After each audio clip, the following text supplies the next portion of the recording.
Welcome to my first blog. तर मी 100 rupees challenge करणार आहे. श्रुतिकाचे ब्लॉग्स. 100 रुपीजमध्ये काय काय खायला भेटतं आपल्याला तर बघूया. मला भेटला आहे 20 रुपयाची एक प्लेट पाणीपुरी. तर मी सगळ्यात पहिले ती खाणार आहे. तर ठीक आहे, बघूया चला. गाईज, मला आता इथे भेटला आहे 10 रुपयाचा वडापाव. खूप टेस्टी वडापाव आहे. तर मग मी इथं खाणार आहे 10 रुपयाचा एक वडापाव. आता माझ्यापाशी उरलेले आहेत फक्त 90 रुपये. तर 90 रुपये राहिलेले आहेत. तर बघूया त्याचं आपण दुसरं काही खाऊ शकतो. तर गाईज, मला इथं दिसलेलं आहे 15 रुपयाची एक पाणीपुरीची प्लेट. तर घेऊया चला. तर गाईज, इथं मी आणलेली आहे आता दाबेली. तर दाबेली आहे 15 रुपयाची.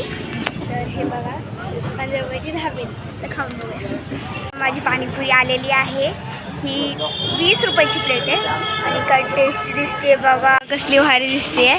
चला खाऊया. तर मला भेटलेले आहे वेज मोमोज 40 रुपयाची एक प्लेट. तर मी 20 रुपीची 3 पीसेस घेणार आहे. त्याला खाऊन बघूया. मी घेतलेले आहे 20 रुपयाचे मोमोज. तर आता मी ओपन करणार आहे. तर बघूया, खाऊया 20 रुपयाचे मोमोज.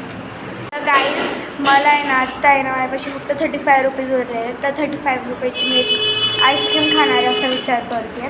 तर चला आपण मोमोज बघूया कसे माझे. गाईज, मोमोज चला खाऊन बघूया. गाईज, मी आहे ना 20 रुपयाचा घेतला आहे कोन. आणि माझ्यापाशी 35 रुपीज रिमेनिंग होते. तर मी 20 रुपयाचा कोन घेतला आहे. 10 रुपयाची किटकॅट घेतले आणि 5 रुपयाचा आईस्क्रीमच पडली आणि 5 रुपयाची डेअरी मिल्क घेतली. तर बाय.